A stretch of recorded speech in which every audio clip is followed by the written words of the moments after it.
பெண்களுக்கு பாதுகாப்பு வேண்டுமா? விசிலுக்கு ஓட்டு போடுங்க. ஏங்க இது பிரச்சார மேடையா?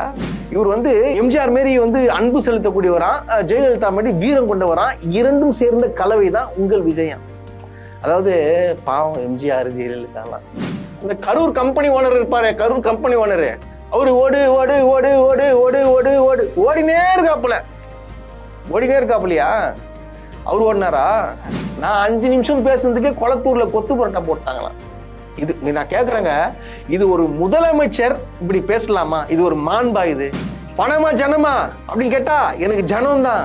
நான் கேட்கறேன், சார் விஜய் சார் பணத்தெல்லாம் தூக்கி போட்டு வந்தீங்களா சார்? ஏன் சார் தூக்கி போட்டு வரீங்க? நீங்க உங்க சொந்த பணத்தை மக்களுக்கு கொடுங்க சார், ட்ரஸ்ட்டுக்கு எழுதி வைங்க, இல்ல மக்களுக்கு கொடுத்துட்டு போங்க.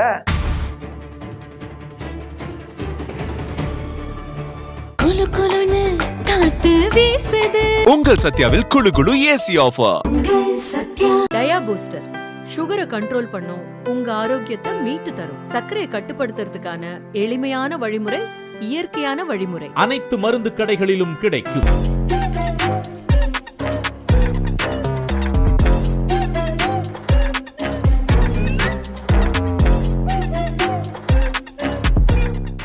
அனைவருக்கும் வணக்கம்.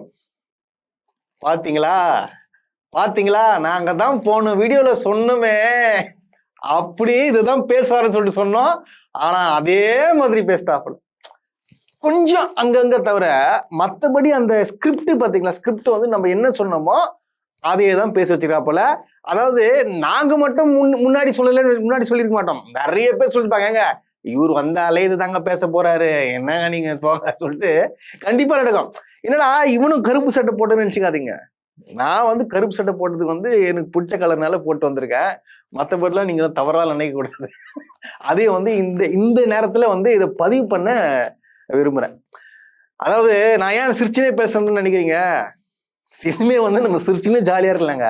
ஏன்னு கேட்டீங்கன்னா, இந்த கரூர்ல இறந்தவங்க இருக்காங்க பாத்தீங்களா, அவங்களே வந்து சந்தோஷமா விசிலுக்கு ஓட்டு போட்டு இப்ப சந்தோஷமா இருக்கும் போத நாம ஏன் கஷ்டப்படணும், நம்ம ஏன் டென்ஷன் ஆகணும், தட்டி விட்டு போயினே இருக்கணும், அதெல்லாம் விட்டுருங்க, அவ்வளவுதான். அதாவது மக்கள் அவங்க மனநிலை என்ன, விஜய்ன்ற ஒரு ஆள் அது போதும், அதுதான், அது ஒண்டி போதும், சோறு தண்ணி எல்லாம் தேவையில்லை. ஸோ அந்த மாதிரி இறங்கிட்டாங்க. இன்னைக்கும் பாக்குறேன் வழி நெடுக்க கூட்டம் நிக்கிறாங்க. எதுக்கு கூட்டம் போடுறான் என்னன்னு சொல்லிட்டு தெரியல. அதாவது போன ஆட்சியில சொன்னாங்க, என்னங்க அவ்வளவு கூட்டம் வருது, போலீஸ் என்னங்க பண்ணுது, என்ன போலீஸ் எல்லாம் இருக்குதா இல்லையான்னு சொல்லிட்டு எவ்வளோ யாருமா பேசினாங்க. ஒண்ணு இல்லைங்க, நான் ஒண்ணு சிம்பிள், இந்த வீடியோ கொஞ்சம் பாருங்க.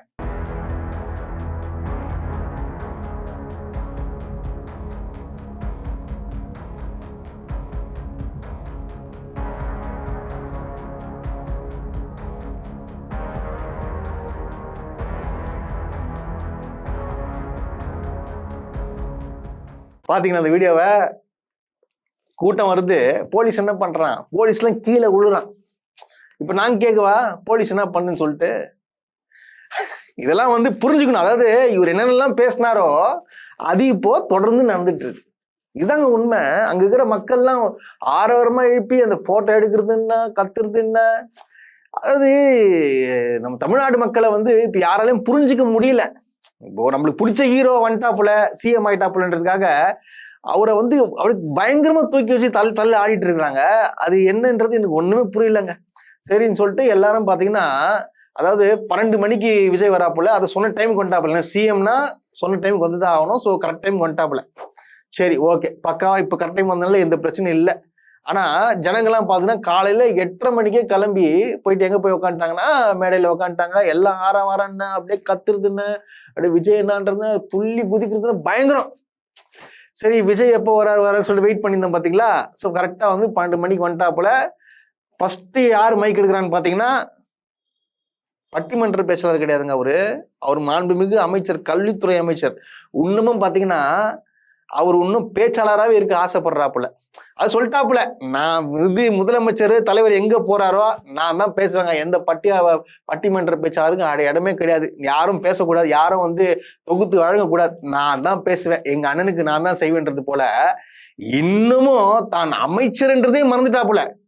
இன்னமும் வந்து வருக வருக எழுச்சி தலைவரே வருக வருக சொல்லுவார்ல, அந்த இந்த முன்னுக்கு பின்ன சும்மா போடா போடல, பயங்கர வாய்ஜாலம் ஜாஸ்தி நம்ம ஆளுக்கு. தமிழ்ல சும்மா சொல்ற, தமிழ் நல்லா பேசுவாப்புல நம்ம மாண்புமிகு அமைச்சர். சரின்னு சொல்லிட்டு ஃபர்ஸ்ட் யாரும் வர வைக்கிறாங்கன்னு பாத்தீங்கன்னா ஒருத்தர் லேடியை வர வைக்கிறாங்க.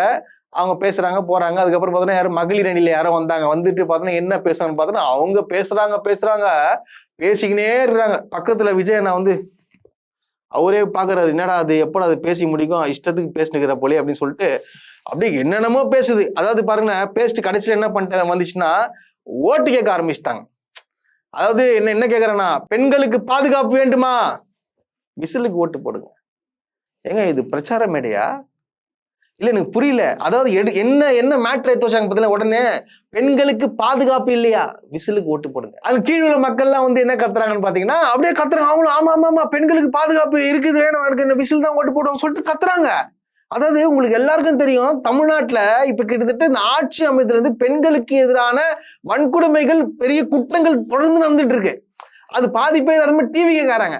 ஆனா இவங்க என்ன ஓட்டு கேட்கறாங்க, பெண்களுக்கு பாதுகாப்பு உங்களுக்கு வேணும்ல, உங்களுக்கு தொடர்ந்து வேணும்ல, அப்ப நீங்க வந்து என்ன பண்ணுங்க, விசிலுக்கு ஓட்டு போட்டுன்னு கேட்கறாங்க. இவங்க எல்லாம் பார்த்துட்டு இருக்காங்க. ஆனா என்ன தமிழ்நாட்டுல என்ன நடக்குது, ஏது நடக்குது, என்னென்ன பிரச்சனைகள் ஓடுது, சட்டம் ஒழுங்கு எப்படி சரியா இருக்கா இல்லையான்னு சொல்லிட்டு தெரியாம அங்க உள்ள ஜனங்கள் எல்லாத்தையும் மறந்துட்டாங்க. எனக்கு இது புதுசா இருக்குது. கரூர்ல விஜய் அவர்கள் வந்து பேசுறாரு. அதாவது பாத்தீங்கன்னா 41 பேர் வந்து இறந்துருக்கிறாங்க. கரூர்ல வந்து டிவிக்கே தோற்கடிக்கப்பட்டுச்சு, கரூர் தொகுதியில. இருந்தாலும் விஜய் வராருன்னு அந்த அளவுக்கு ஒரு ஆரவாரம் ஒரு கோஷம் போட்டு பண்றாங்கன்னா எனக்கு சத்தியமாங்க எனக்கு ஒண்ணுமே புரியலங்க. என்ன நடக்குது, இது நம்ம தமிழ்நாட்டுல இருக்கிறோமா இல்ல குஜராத்ல இருக்கோமா இல்ல ஆந்திரால இருக்கிறோமா, எங்க இருக்குன்னு உண்மை சத்தியமா எனக்கு புரியல. அந்த அளவுக்கு ஒரு ஆரவாரம் பண்ணிட்டாங்க. சரின்னு சொல்லிட்டு அடுத்தது யாரு பேசுவான்னு எதிர்பார்த்தா எம்ஆர் விஜயபாஸ்கர் வந்து நின்று, அதாவது இவரு அங்க தொகுதியில் நிற்கும் போது அவர் என்னெல்லாம் பேசி ஓட்டு கேட்டாரு அதெல்லாம் உங்களுக்கு எல்லாருக்கும் தெரியும். இப்போ வந்து மனசாட்சியே இல்லாம என்ன தெரியும் சொல்றாப்புல, இவர் போனாராம், ஒரு சின்ன குழந்தை வந்துச்சான், பாத்தீங்களா தாத்தா பாத்தீங்களா நீங்க கட்சிக்கு வந்துட்டீங்க பாத்தீங்கன்னா சூப்பரு, அது பெருமையா பேசுறாங்களா. என்னது குழந்தையில இருந்து எங்க போனாலும் ஒருத்தர் வந்து ஆனா ஒரு இளைஞர் வந்து கேட்கறாராம், சூப்பர்ண்ணா நீங்க நம்ம கட்சிக்கு வந்துட்டீங்க, சூப்பர் இதுக்கப்புறம் வேற மாதிரி பண்ணலாம் அப்படின்னு சொல்லிட்டு சந்தோஷப்படுறாங்களாம். ஏன் உங்களுக்கு காரி துப்புனாங்களா, அதையும் சொல்றது தானே. வெக்கமே இல்லாம ரெட்டையில ஜெயிச்சுட்டு இப்ப டிவிக்கு போறிய, ரெட்டையில நல்லா எல்லாத்தையும் சாப்பிட்டு டிவிக்கு போறியன்னு சொல்லிட்டு கேட்டாங்களே, அதையும் சொல்றது தானே. இவரை பாராட்டி புகழ்ந்து தள்ளுறாங்களாம், அப்பா டிவிக்கே வந்துச்சு சொல்லிட்டு. அப்புறம் இன்னொன்னு சொல்றாப்புல, இவர் வந்து எம்ஜிஆர் மாரி வந்து அன்பு செலுத்தக்கூடியவரான், ஜெயலலிதா மாதிரி வீரம் கொண்டவரான், இரண்டும் சேர்ந்த கலவை தான் உங்கள் விஜயம். அதாவது பாவம் எம்ஜிஆர் ஜெயலலிதா எல்லாம் பாவம், அவங்க ஆத்மா வந்து என்ன பண்ண சும்மா விடுமான்னு சொல்லிட்டு தெரியல. இஷ்டத்துக்கு தன்னுடைய பதவி வெறிக்காக வேணும்ன்ற ஒரே காரணத்துக்காக என்னென்ன பாருங்க.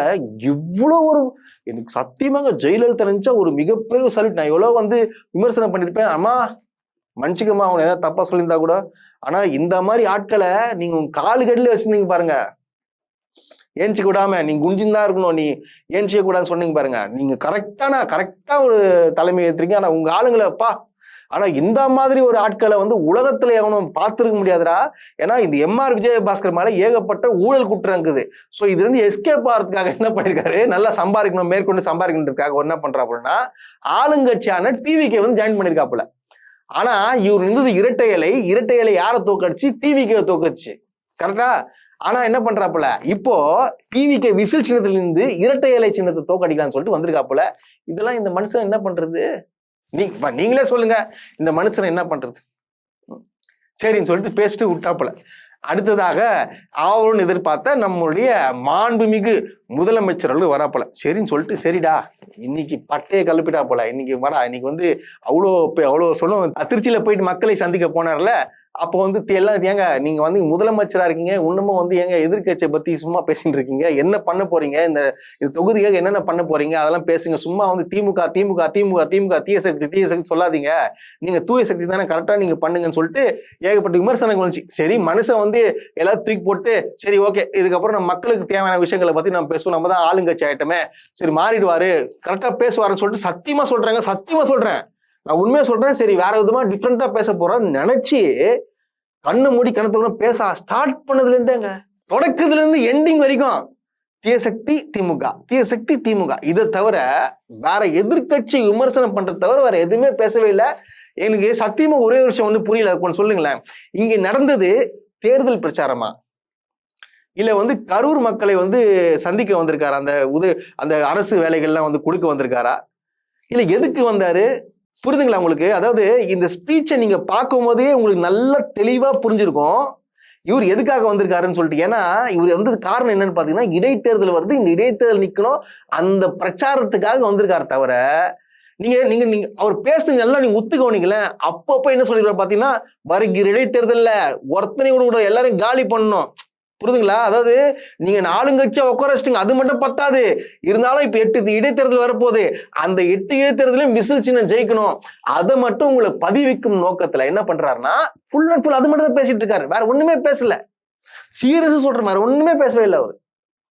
அதுக்கப்புறம் ஸ்டார்டிங்ல ரொம்ப ஃபீல் பண்ணி, என்னதான் நம்ம ஒரு உயரத்துக்கு போனாலும் சில விஷயங்கள் நினைச்சா ஏஞ்சிக்கவே முடியாது, அந்த அளவுக்கு ஒரு மிகப்பெரிய ஒரு பாரமான விஷயம் தான் கரூர்ல நடந்த விஷயம் சொல்லிட்டு என்ன பண்றாருன்னா, மொத்தத்தையும் தூக்கி யார் மேல போறாருன்னா திமுக மேல போடுறாரு. அதாவது என்ன சொல்றா போலன்னா, இப்ப எல்லாரும் வந்து கேள்வி மேல கேள்வி கேட்கறாங்களா, இப்போ வந்து புதுசா திசை திருப்பும் வகையில அவர் என்ன பேசுறாரு, ஏங்க நான் கேட்கிறேன், நாங்க வந்து நாமக்கல்ல முடிச்சுட்டு கரூர் வரத்துக்கு லேட் ஆச்சுன்னு தெரியும், எங்களை அங்கே நிறுத்தது தானே, எங்களை வர வேண்டாம்னு சொல்றது தானே. முதலமைச்சர் ஐயா சத்தியம் பண்ணி சொல்லுங்க, பொதுமக்களாக நீங்க ஒரு விஷயம் யோசிச்சு பாருங்க, லேட் ஆகுதுன்னு சொல்லிட்டு எத்தனை வாட்டி இன்ஃபர்மேஷன் யார்கிட்ட கொடுத்துருக்கா, அவர்கிட்ட விஜய் அவர்களுக்கு கொடுத்துருக்காங்க. ஒருவேளை அங்க வந்து போலீஸ்காரங்க சொல்ற மாதிரி தடுத்து நிறுத்தில பிளான் கேன்சல் சொல்லியிருந்தா என்ன சொல்லியிருப்பாங்க, ஆல்ரெடி பெரம்பலூர்ல ஒரு வாட்டி கேன்சல் பண்ண ஞாபகம் இருக்கா, இப்ப கரூர்லயே வந்து சொல்லியிருந்தாலும் என்ன பண்ணிருப்பாருன்னா, பாத்தீங்களா மக்களை வந்து சந்திக்க விடாம என்ன பண்ணிட்டாங்க. ஏன்னா இவங்க போட்ட பிளான் என்னன்னா, இவங்க சேலத்துக்கு போட வேண்டிய டேட் அது, ஆனா வந்து திடீர்னு பாத்தீங்கன்னா கரூருக்கு மாத்திட்டு, எதுக்காகனா அந்த கரூர்ல பாத்தீங்கன்னா அப்போ செந்தில் பாலாஜி அவர்கள் வந்து ஒரு மிகப்பெரிய ஒரு கூட்டம் போட்டு கெத்து காமிச்சிட்டா போல.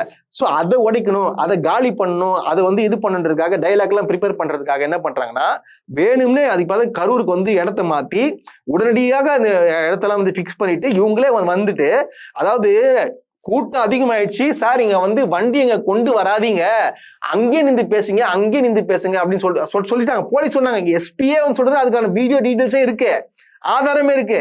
ஆனா இவர் என்ன பண்றாரு, வேணும்னே பாத்தீங்கன்னா ஜென்ரேட்டர் ரூம் பக்கத்துல ஒர்க் ஆகும், பேசுறதுக்கு மைக்கெல்லாம் ஒர்க் ஆகும், அதுக்காக என்ன பண்றாங்கன்னா வேணும்னே வந்து அவ்வளவு மக்கள் இருக்கிற நடுவுல வந்து தள்ளுறதுனால அங்க இடுக்குல இது பண்ணி அங்க வந்து இறந்து போயிருக்கிறாங்க.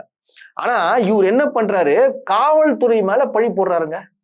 காவல்துறை என்ன சொல்லிட்டாருன்னா, பாத்தீங்களா என்ன வந்து அவ்வளவு அழகா கூட்டு வந்துட்டாங்க, என்னையே வந்து காவல்துறைக்கு நன்றி சொல்ல வச்சுட்டாங்க. மாண்புமிகு முதலமைச்சர் அவர்களே ஒண்ணு மட்டும் தெளிவா புரிஞ்சுக்கோங்க, அதாவது ஒருத்தன் வந்து தன்னுடைய தப்ப உணர்றானோ அப்பதான் வந்து அவனால எந்த தப்பும் வராது அப்படின்றத மத்தவங்களுக்கு புரியும். தன்னோட தப்பை வந்து ஏத்துக்கணும். அதாவது ஒரு ரெஸ்பான்சிபிலிட்டின்னு ஒண்ணு இருக்குங்க, அந்த ரெஸ்பான்சிபிலிட்டின்னு ஒண்ணு இருந்தா மட்டும்தான் ஒரு நல்ல தலைவனா வர முடியும். ஆனா இப்ப வரைக்கும் லேட்டா வந்தது உங்க தவறு அப்படின்ற ஒரு வார்த்தை உணர மாட்டீங்களே. என் மேல தப்பே கிடையாது, நான் நல்லவன், என்னால ஒரு தப்பும் ஆகல அப்படின்னு சொல்லிட்டு அவர் சொல்றாரு. ஆனா கீழே உள்ள மக்கள் வந்து கத்துறாங்க, ஆமா அவங்க மேல தப்பே இல்லைன்னு கத்துறாங்கன்னா, இப்போ இந்த மக்களை நம்ம வந்து எப்படி வந்து மாத்துறது, அவங்க மனசு எப்படி மாத்துறதுன்னு சொல்லிட்டு சத்தியமா எனக்கு தெரியலங்க. அது எனக்கு உண்மையாவே எனக்கு தெரியல. அது ரொம்ப மனசு குமுறுது எனக்கு இது நினைச்சாலே. என்னடா அது இப்படி இருக்கிறீங்களேடா, யாருக்காக வெயிட் பண்ணீங்க? ஒரு ஏங்க நான் ஒண்ணு கேக்குறேன், இப்ப விஜய் அவர்கள் வந்து ஒரு இடத்துக்கு வராருன்னா, அவரு எத்தனை லட்சம் செலவு பண்ணி துபாய் போனஸஸ் போட்டுக்கிறாங்க, அவருக்கு பாதுகாப்பான எல்லா விஷயத்தையும் பண்ணி வராங்க. அப்ப உங்களுக்கு இவ்வளவு பாதுகாப்பு தேவைப்படும் போது, அப்ப நீங்க சந்திக்க போற மக்கள் இத்தனை மணி நேரம் வெயிட் பண்றாங்களே, அவங்களுக்கு ஏதாச்சும் பண்ணணும். ஏங்க உங்களுக்கு வாலண்டியர்ஸ்னு யாருமே இல்லை எங்க கட்சியில. உங்க கட்சியில வாலண்டியர்ஸ், அதாவது பாருங்கன்னா ஒருங்கிணைப்பாளர்கள் சொல்லிட்டு எல்லா கட்சியிலும் இருப்பானுங்க, அவங்க தான் ஒருங்கிணைக்கணும் மக்களை. கரெக்டா வந்து இவ்வளவு கூட்டம் வரணும், ஒருங்கிணைக்கணும். எல்லா தப்பையும் வந்து போலீஸ் மேல எல்லாரும் மேலே தவறு இவங்க தான் காரணம் சொல்றீங்களே. அப்ப நீங்க எந்த தப்பும் நீங்க பண்ணவே இல்லையா சார்? விஜய் சார் நீங்க எந்த தப்பும் பண்ணலையா? கொஞ்சம் அதாவது நம்ம என்ன சொல்றேன்னா, நீங்க வந்து டைம் தப்பு, நீங்க வந்தது லேட்டு, அவ்வளவு தூரம் மக்களை காக்க வச்சிருக்கீங்க, தண்ணி சாப்பாடு இல்லாம அவ்வளவு வெயிட் பண்ணிட்டு இருக்காங்க. அப்ப நீங்க என்ன பண்ணணும் கேட்டா, போலீஸ்காரங்க தடுத்து நிறுத்தலன்னு சொல்லிட்டு ஒரு அபாண்டமா சொல்றீங்களே. ஆனா எதையும் அதை கேட்டுட்டு என்ன பண்றாங்க, மக்கள் கை தட்டி ஆரவாரம் பண்றாங்க. நீங்க ஆரவாரம் பண்ணுங்க. அதாவது என்னன்னா என்ன சொல்றது, அதாவது கொஞ்சமாச்சு மனசாட்சியோட பேசுங்க. வேற என்னத்த நான் சொல்ற போறேன். அதுக்கப்புறம் வழக்கம் போல என்னடா அது செந்தில் பாலாஜியை பத்தி இவர் பேசலையே அப்படின்னு சொல்லி எதிர்பார்த்தா சொல்றாப்பல. அந்த கரூர் கம்பெனி ஓனர் இருப்பாரு, கரூர் கம்பெனி ஓனரு, அவரு ஓடு ஓடு ஓடு ஓடு ஓடு ஓடு ஓடு ஓடினே இருக்காப்புலையா? அவரு ஓடினாரா? எப்பா அந்த வீடியோ கொஞ்சம் போடுப்பா.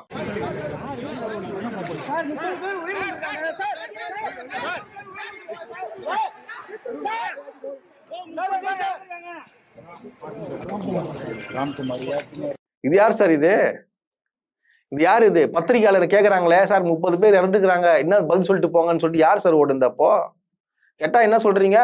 நான் வந்து ஓட்டேன்னா நான் வீட்டுக்குள்ள உட்காந்துருந்தேன்னா 3 நாள். ஏங்க நீங்க என்னங்க பண்ணீங்க அப்போ? அங்க நின்னீங்களா? முதலமைச்சர் சார் அங்க நின்றீங்களா நீங்க? அதாவது மத்தவனை ஏளனமா பேசி கேலி பண்றது நீங்க சார்.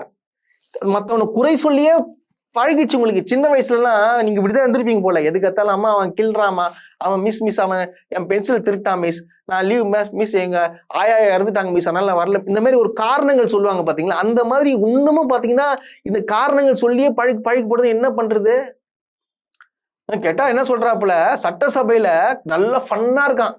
அன்னைக்கு வெறும் பார்ட்டி ஃபண்ட் தாங்க சொன்னேன், அவ்வளவு சீக்கிரம் ஓட்டாங்க. அத்த வாட்டில என்ன சொன்னா உள்ள வந்த உடனே பார்த்தோம் எல்லா டோரையும் க்ளோஸ் பண்ணிட்டு சொல்லிடணுமா. முதலமைச்சர் அவர்களே, ஒரு முதலமைச்சர் மாதிரி நீங்க சட்டசபையில நீங்க பேசினீங்கன்னா எதிரில் உட்காந்துருக்கணும், கேட்பாங்க காது குத்து. ஆனா நீங்க பேசுறது பூரா வந்து என்னது, அது சினிமா வசனங்கள், பஞ்ச் டயலாக் போன்ற இதெல்லாம் பேசிட்டு இருக்கும் போது எல்லாம் கடுப்பாதானே ஆகும். நீங்களை இரிட்டேட் பண்ற மாதிரி நீங்க பேசிங்கன்னா அங்க எதிர் ஆப்போசிட்ல இருக்கணும் வேற ஏதாவது பேசுவான், அங்க பிரச்சனையாகும், அது தப்பாகும், அப்புறம் மாண்பு தப்பாது. அந்த மாண்பு கறி தான் வந்து அங்க எதிர்கட்சிகள் வெளியே போனாங்க. உங்களுக்கு பயந்துங்களாம் யாரும் அங்க ஓடவே இல்லை. அவங்க கேட்கிற கேள்விக்கு உங்களால பதில் சொல்ல முடியுமா? வரக்கூடிய சட்டசபை இன்னைக்கு நடக்க போதில்லை, ஜூலை 18ஆம் தேதி நினைக்கிறேன். ஸோ அப்போ வந்து நீங்க என்ன பேச போறது நீங்க பார்க்கலாம். அதுக்கப்புறம் இன்னொரு எக்ஸாம்பிள் ஒன்று சொல்றாப்புல, என்னன்னா என்னது வந்து நான் வந்து ஒரு வெள்ளை அறிக்கை வந்து விட்டேன். அந்த வெள்ளை அறிக்கையை பார்த்தா எப்படி தெரியுதுன்னா, ஒரு ஓட்ட பாத்திரமா அதுல தண்ணி ஊத்துன்னு வச்சுங்களேன், தண்ணி ஊத்துறாங்களா, அந்த தண்ணி வந்து போயினே இருக்கான், தண்ணி ஊத்துறாங்களாம், அந்த தண்ணி எங்க போகுதுன்னே தெரியலையாம். யார் சொல்றா? நம்மளுடைய முதலமைச்சர் சொல்றாரு. முதலமைச்சர் அவர்களே, அது ஓட்ட பாத்திரம் சொல்றீங்க, அது ஓட்ட பாத்திரம் இல்ல, அது தங்க பாத்திரம். நான் எப்படி தங்க பாத்திரம் சொல்றேன், நான் உங்களுக்கு சொல்றேன் டேட்டாவோட. இங்க பாருங்க, second largest economy in India, GSDP 35+ lakh crore. அப்புறம் double digit growth 11.19% 2024-2025 and 10.83% increase ஆயிருக்கு. எப்போ? 2025 இருந்து 2026. அதை பாருங்க, ஒரு வருஷத்திலேயே 10.83% இன்க்ரீஸ் பண்ணிருக்காங்க. அப்புறம் 3.6 to 4 lakhs per capita, புரியுதுங்களா? அப்புறம் வந்து 14.74% growth, most factories and industrial jobs, கிட்டத்தட்ட 14% growth இன்க்ரீஸ் ஆயிருக்கு. அப்புறம் பார்த்தீங்கன்னா மோஸ்ட் ஃபேக்டரிஸ் அண்ட் இண்டஸ்ட்ரியல் வந்து ஜாப்ஸ் வந்து நிறைய இளைஞர்களுக்கு கிடைச்சிருக்கு. அதுக்கப்புறம் பார்த்தீங்கன்னா 59 billion export up to 13.7%. Number 1 in electronics. எலக்ட்ரானிக்ஸ்ல எவ்வளோன்னு பார்த்தீங்கன்னா 13.7% உயர்ந்திருக்குங்க. இது வரைக்கும் ஹிஸ்டரி கிரியேட் பண்ணிக்கிறாங்க. தமிழ்நாடு இவ்வளவு வளர்ச்சி அடைகிறது. நீங்க வந்து என்ன சொல்றீங்க, இதெல்லாம் வந்து growthங்க, எந்த அளவுக்கு growth, எந்த அளவுக்கு வளர்ந்துருக்குன்றது டேட்டா. இது போய் செக் பண்ணிக்கோங்க போயிட்டு. இல்லைன்னா நீங்க என்ன சொல்றீங்க, தண்ணி வந்து ஊத்துதான், அது வந்து ஓட்டையா இருக்கான், தண்ணி போயிட்டு எங்க போகுதுன்னு தெரியல உங்களுக்கு. அப்புறம் எப்படி சார் நீங்க வந்து பெருமையாவே பேசிட்டு வந்தீங்க? டெல்லிக்கு போனீங்களே, தமிழ்நாடு வந்து இந்த அளவுக்கு ஜிடிபி எல்லாம் growthல இருக்கு, எல்லாமே பக்காவா இருக்குன்னு சொல்லிட்டு பெருமையை பீத்துட்டு வந்தீங்க. இப்ப என்ன சொல்றீங்க, எதுவும் பண்ணலன்றீங்க. கொஞ்சம் கூட மனசாட்சி இல்லையா விஜய் சார்? தப்பு இல்லையா அது? அப்புறம் வந்து சிஎம் சொல்றாப்புல நைஸா வந்து முன்னாள் முதலமைச்சரை சொல்லிட்டு இன்னொருத்தர் ஓடுறாரு, இன்னொருத்தர் ஃபாரின்ல போய் ஒழிஞ்சிட்டு இருக்காரு சொல்லிட்டு நான் ஸ்டாலின் சாரை சொல்ல. அப்போ எவ்வளோ ஒரு வன்மம். அதுக்கப்புறம் என்ன சொல்றீங்க, நான் 5 நிமிஷம் பேசுனதுக்கே குளத்தூர்ல கொத்து புரட்டா போட்டாங்களாம். இது நான் கேக்குறேங்க, இது ஒரு முதலமைச்சர் இப்படி பேசலாமா? இது ஒரு மாண்பா? இது இதுக்கும் கை தட்டுறாங்க அங்க உள்ள மக்கள். அதாவது என்ன வேணா கை தட்டுங்க. அதாவது இங்குள்ள மக்களுக்கு எல்லாம் திமுக என்ன சாதனை பண்ணிச்சு, திமுகவாலதான் இந்த அளவுக்கு தமிழ்நாடு வளர்ந்துருக்குன்ற ஒரு தெரியவே இல்லை.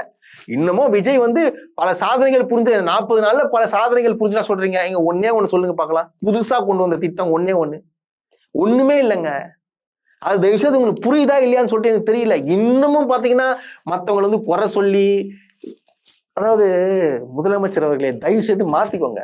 நீங்க என்ன பண்ண போடுறது பேசுங்க. தயவு செய்து தேர்தல் பிரச்சாரம் பண்ணாதீங்க. எங்கெங்க என்னென்ன பேசணும் அது பேசுங்க. இன்னும் தேர்தல் அனௌன்ஸ்மெண்ட்டே வரல, அவ்வளவு சீக்கிரம் இங்க தேர்தல் பிரச்சாரம், தீய சக்தி, அது தீர்ந்த சக்தி, அதுக்கப்புறம் அது என்ன சொல்றாப்புல, ஒரு பாயிண்ட போட்டாப்புல. தைரியம் இருந்தா இப்ப இருக்கிற 8 எலெக்ஷன்ல இருக்குல்ல, நீங்க 2 பேர் தனித்தனி ஆளுங்கன்னு காட்டணுமா? நீங்க தான் பெரிய ஆளாச்சே, ஏன் அவங்க ஒண்ணு சேர்ந்து அவங்களை காலி பண்ணி பார்க்கலாம்? பயம் இருக்குல்ல, ஒரு ஒண்ணு சேர்ந்து நம்ம தோத்துருவோம்னு சொல்லிட்டு இருக்கா இல்லையா? அப்ப ஏன் எதுக்கு? அதாவது கரூர் மக்களே, தயவு செய்து ஒண்ணு மட்டும் புரிஞ்சுக்கோங்க. இவர் வந்தது அவருடைய சுயநலத்துக்காக மட்டும்தான். மற்றபடி உங்க மேல அன்போ பாசமோன்றது கிடையாது. அதே போல பாத்தீங்கன்னா கோர்ட்ல ஒரு ஆர்டர் ஒண்ணு போட்டிருக்காங்க. அதாவது பாத்தீங்கன்னா இது அரசு வேலை கிடையாது, அரசுல தற்காலிக வேலை ஒண்ணு கொடுத்துருக்காங்க. புரியுதுங்களா? ஸோ இது கவர்மெண்ட் ஜாப்லாம் ஒன்றும் இல்லை, நிரந்தர வேலை கிடையாது, தற்காலிக வேலைன்னு சொல்லிட்டு தகவல்கள் வந்துட்டு இருக்கு. ஸோ இது விஷயமா வழக்கு பார்த்தீங்கன்னா ஜூலை 21 இதை பத்தி விசாரிச்சு பார்த்தீங்கன்னா தீர்ப்பு வழங்குவாங்கன்னு சொல்லப்படுது. அதுக்கப்புறம் அண்ணன் பார்த்தீங்கன்னா சரி எதனா கொடுப்பாரு, அதாவது பார்த்தீங்கன்னா வேலைக்கு 31 பேருக்கு என்னது பணி நியமன ஆணை கொடுப்பாருன்னு சொல்லிட்டு வெயிட் பண்ணி பார்த்தோம். பட் ஆனால் யாருமே கொடுக்கல. கீழே அந்த 31 பேர் உட்காந்துருந்தாங்களா இல்லையான்னு சொல்லிட்டு தெரியல.